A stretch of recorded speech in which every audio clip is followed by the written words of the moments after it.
पहाड़नामा उत्तराखंड के टेलीविज़न इतिहास में अब तक का एक सर्वश्रेष्ठ टेलीविज़न कार्यक्रम है जो पहाड़ी राज्य के इतिहास, संस्कृति, परंपरा, पारिस्थितिकी, विज्ञान, विकास, संचार और राजनीति पर सार्थक बहस कर राज्य के विकास में कदम से कदम मिलाकर चलेगा। यह साप्ताहिक टेलीविज़न कार्यक्रम स्थानीयता से उठकर राष्ट्रीय एवं अंतर्राष्ट्रीय विश्लेषण कर दर्शकों को जागरूक व विद्यार्थियों को ज्ञान बांटेगा। लोकोपयोगी नीतियों की समीक्षा, पर्वतीय समाज व उससे जुड़े विभिन्न भौगोलिक क्षेत्रों में रहने वाले लाखों लोगों में सांप्रदायिक सौहार्द व भाईचारे को पुष्ट करेगा। साथ ही उत्तराखंड के बाहर फैले पहाड़ों की सैर कर एक तुलनात्मक तस्वीर भी प्रस्तुत करेगा। दरअसल पहाड़नामा पहाड़ की एक ऐसी कहानी है जहां हर दिन, हर पल, हर क्षण एक नई कहानी जन्म लेती है। आइए शुरुआत करते हैं पहाड़नामा कार्यक्रम की। प्यारे दर्शकों, अलकनंदा और मंदाकिनी के पवित्र संगम रुद्रप्रयाग के किनारे पर बसा एक प्राचीन गांव है पुनाड़। सन 2005 में हमने पुनाड़ के पांडवों की विस्तृत कवरेज की थी। इस बीच बहुत बदलाव हो चुका है। पुनाड़ गांव के पांडव नृत्यों के कई बुजुर्ग कलाकार भले ही आज हमारे बीच नहीं हैं, लेकिन उनके द्वारा संजोई यह समृद्ध परंपरा आज भी जिंदा है।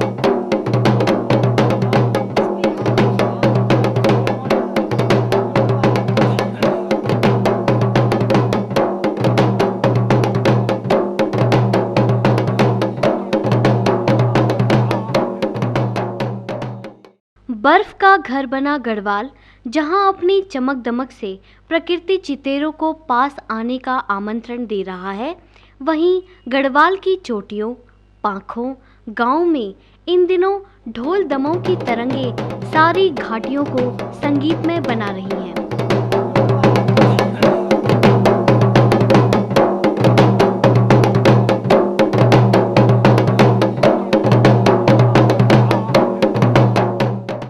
जैसे जैसे गढ़वाल की खूबसूरत चोटियों पर बर्फ अपना डेरा डालना शुरू करती है, कपकपी व ठिठुरन भरे मौसम में ऊनी कपड़े से ढके लोगों की चहलकदमी कम हो जाती है। तब दूर घाटियों की पगडंडियों पर झक लाल वस्त्राभूषणों से सजी नई नवेली दुल्हन, बहू बेटियां आती जाती अवश्य दिख जाती हैं और ये मौसम होता है ह्यूंद अर्थात बर्फीले दिनों का। बड़ी उत्सुकता से हर बहू बेटी, खासकर नई ब्याहताएं इन दिनों का बेसब्री से इंतजार करती हैं कि जैसे तैसे अपने मैथ अर्थात मायके पहुँचें और पांडव नृत्यों का आनंद लें। सारे गढ़वाल में बर्फीली सर्दियों में लोग अपनी बेटियों को मायके बुलाते हैं और इन्हीं दिनों होता है यहाँ का प्रसिद्ध पारंपरिक पंडो अर्थात पांडव नृत्य।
पांडव नृत्य की धूम मची रहती है।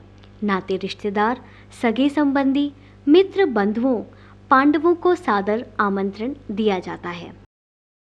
पांडव नृत्य की एक समृद्धशाली सांस्कृतिक परंपरा का जिंदा स्वरूप आज भी उसी उत्साह व विश्वास के साथ जारी है।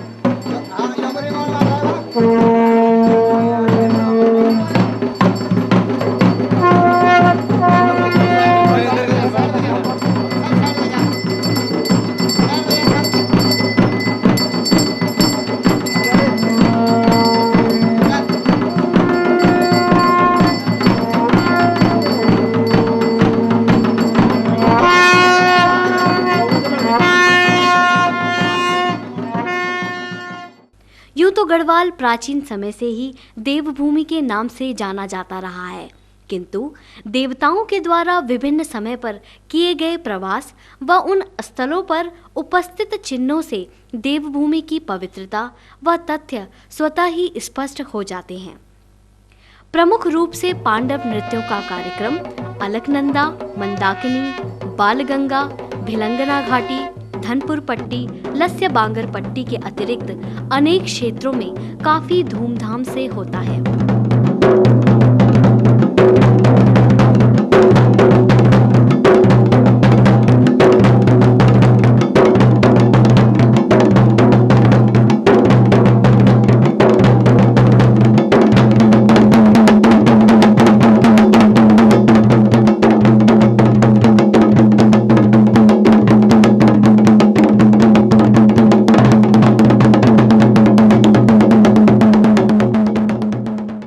सर्दियां प्रारंभ होते ही पांडवों के नृत्य का ब्राह्मणों द्वारा उचित दिन तय करने के बाद निश्चित स्थान पर, जिसे पंडोखौली अर्थात पांडव चौक कहा जाता है, नृत्य का कार्यक्रम शुरू होता है।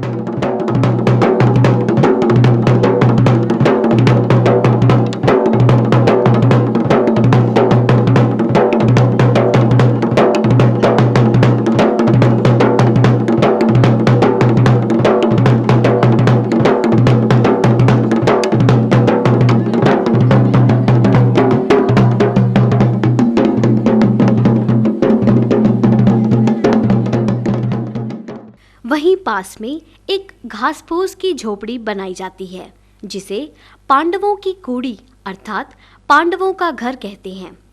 इस झोपड़ी के अंदर पांडवों के हथियार, धनुष बाण, ढाल तलवार, भीम गदा व पूजन सामग्री रखी जाती है।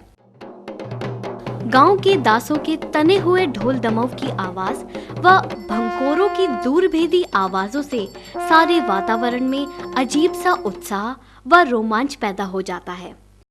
लोग पांडव नृत्य स्थल पर इकट्ठा होते हैं और इसी के साथ प्रारंभ हो जाता है पारंपरिक तालों पर सुमधुर पांडव नृत्य और नर्तक झूम उठते हैं।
बदलने पर नृत्य भी बदल जाता है।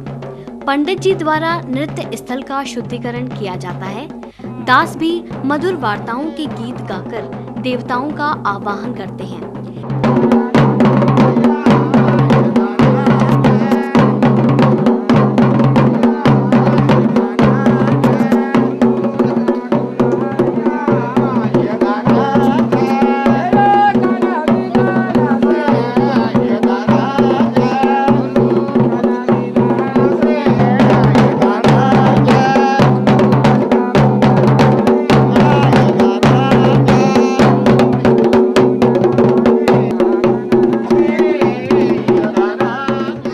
जिस देवता का आवाहन किया जाता है वही देवता प्रकट होकर विभिन्न तरह की क्रियाएं करता है। भूमिया अर्थात स्थानीय देवी देवताओं के द्वारा प्रसन्न होने की स्वीकृति अपने नृत्य के माध्यम से दे दी जाती है। जिन व्यक्तियों पर देवता आता है वे जौंदाल अर्थात पूजे हुए चावल फेंककर लोगों को महात्म्य प्रसाद देते हैं व सुख समृद्धि की कामना करते हैं।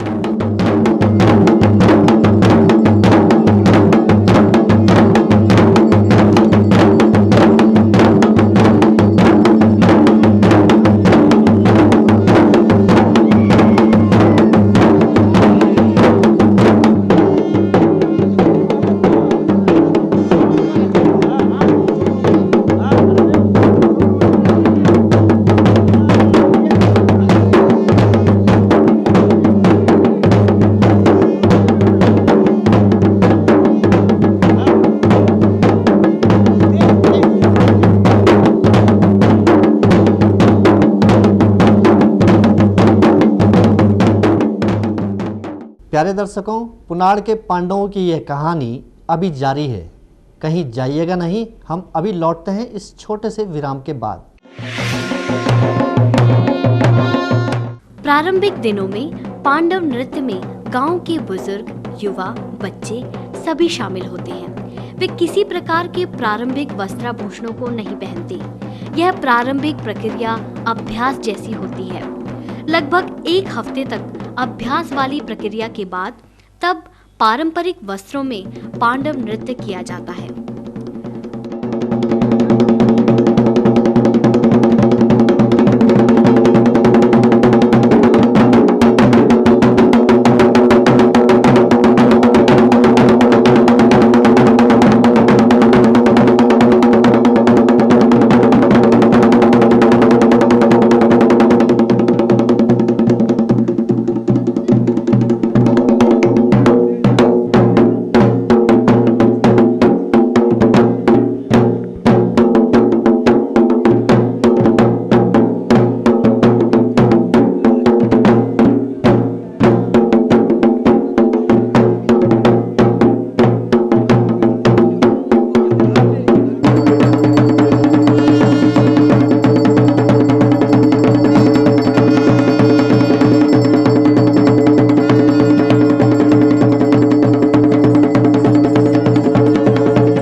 पारंपरिक वस्त्रों में युधिष्ठिर, अर्जुन, नकार्जुन, भीम, नकुल, सहदेव, द्रौपदी व श्री कृष्ण साक्षात स्वरूप लगते हैं।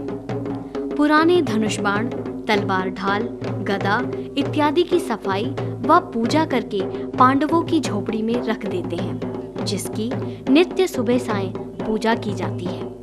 एक हफ्ते के बाद पारंपरिक वस्त्राभूषणों से सजे धजे पांडव तब नृत्य कार्यक्रम में अपने हथियारों के द्वारा नृत्य प्रदर्शन करते हैं।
पांडव नृत्य के भी कई प्रकार हैं। संपूर्ण नृत्य ढोल दमाऊ की ताल पर निर्भर करता है। जैसे जैसे दास ढोल बजाते हैं, उसी के अनुसार पांडवों का रोल करने वाले नृत्य करते हैं। इस तरह हथियारों के साथ नृत्य की यह प्राचीन पारंपरिक कला आज भी बदस्तूर जारी है।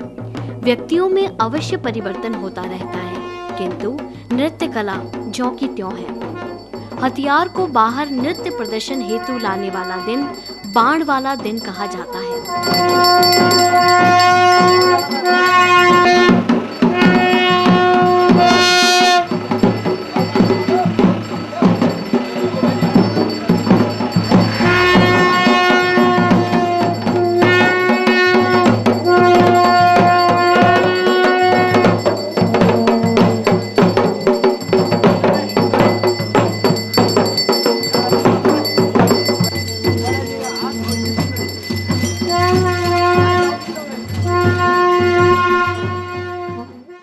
कई गांवों में बाण निकालने वाला दिन बहुत ही डरावना दिन होता है।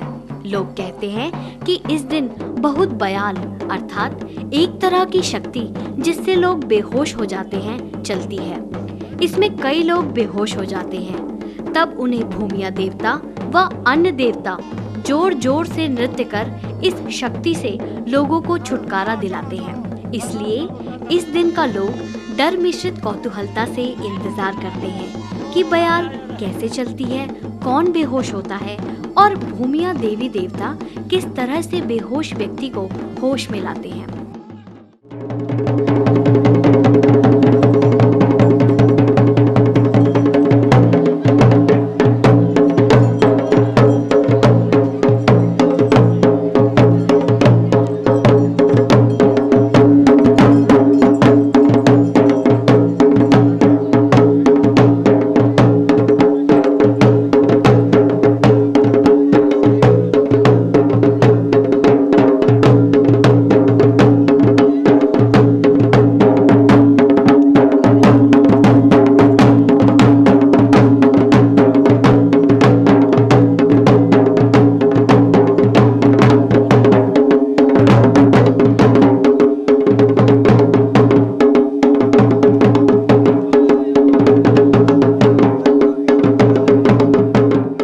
बाण आने के बाद लगभग उसी रात्रि से रात्रि के समय भी पांडव नृत्य का कार्यक्रम शुरू हो जाता है। गांव के सारे लोग मिलकर पास के जंगल से मोटी मोटी लकड़ियां इकट्ठा कर रात्रि को वातावरण गर्म बनाए रखने व शीतलहर से बचने के लिए 2-3 स्थानों पर अंगीठा अर्थात आग जलाने का प्रबंध करते हैं। पूरी रात पांडव नृत्य का कार्यक्रम चलता रहता है व लोग बड़े उत्साह से नृत्य का कार्यक्रम देखने आते हैं।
प्यारे दर्शकों, पुनाड़ के पांडवों की यह कहानी अभी लंबी है, इसे इसी अंक में समेटना नामुमकिन है, इसलिए हम इसे अगले 2 और अंकों में भी दिखाएंगे। पहाड़नामा का यह कार्यक्रम आपका अपना कार्यक्रम है। पहाड़नामा कार्यक्रम को रुचिपूर्ण बनाने हेतु आपके बहुमूल्य सुझावों का हमें सदैव इंतजार रहेगा।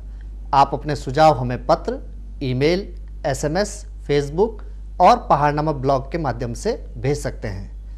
प्यारे दर्शकों, आज के लिए बस इतना ही। इसी के साथ मुझे यानी जयप्रकाश परमार JP और पहाड़नामा की पूरी टीम को दीजिए इजाज़त।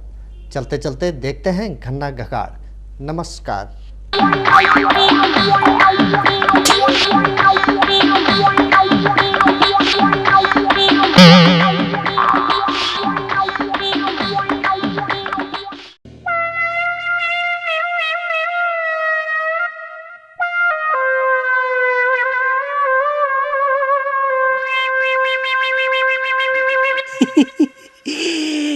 सत्य प्रसाद को घर च मैं थे इन लगणु च कि बोल मैच में मैं थे कुछ ना कुछ मीन बोलो च शायद क्या पता आज ही मिल जाए।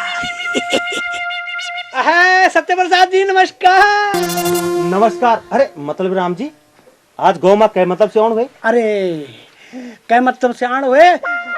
मतलब मेरे नहीं ना आप कुछ मेरू मतलब? हाँ तू कने? है आपसे पता नहीं आपको लड़का भी है एक गांव को कप्तान च अब बोल बिटेल थल धार मा क्रिकेट को मैच होने वाला छ और वे मा उत्तरांचल का एक से एक खिलाड़ी आना छन।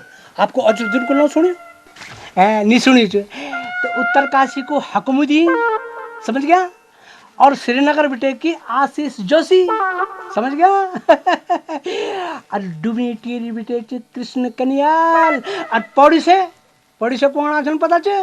राजेश कुकरेती, अनिल रावत, प्रदीप भंडारी। हाय हाय हाय हाय उत्तरांचल का एक से खिलाड़ी आना था। और सुनो अच्छा आपको धोनी को ना सुने? धोनी नहीं सुने? धोनी को छट्टू बोला मोनी वो भी आना तो भाई साहब बहुत खतरनाक है। ओणे बोला पर मैं क्रिकेट से खेलने देणु। अबे सत्य प्रसाद जी आप मेरे ख्याल से मेरे बारे में नहीं जानना। मैं इंटरनेशनल को एम्पायर छो। पिछली बार मैं बहुत बड़ा देश में गयो। अरे एक बार तो क्यों है मालूम तुमते? चीन बोलो में थे बोले छो एम्पायर करनो थे चीन। तुम नहीं जानना?